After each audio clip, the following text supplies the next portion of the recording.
Hello అండి అందరికీ. ఈరోజు దోసకాయ పచ్చడి ఎలా చేయాలో చూపించబోతున్నానండి. దోసకాయనైతే ముందుగానే కట్ చేసుకొని ఉంచేసుకున్నానండి.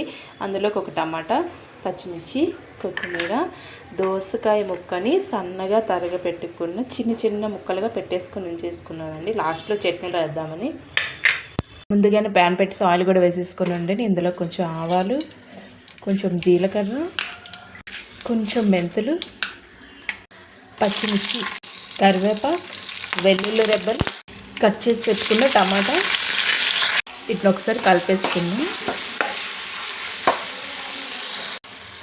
టమాటా వేగిపోయింది కదండి. ఇప్పుడు దోసకాయ ముక్కల్ని ఇందులో వేసేసుకుందాం.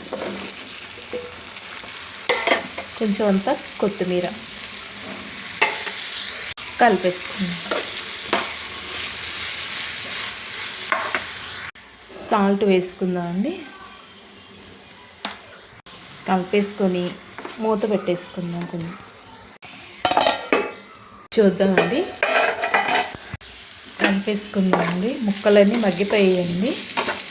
స్టవ్ ఆఫ్ చేసేసి మిక్సీ పట్టేసుకుందాం. దోసకాయ పచ్చడి రెడీ అండి. లాస్ట్గా కట్ చేసుకున్న దోసకాయ ముక్కలు ఇందులో వేసేసుకుందాం.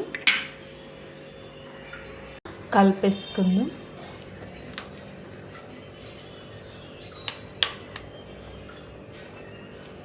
దోసకాయ పచ్చడి అయితే రెడీ అయిపోయిందండి.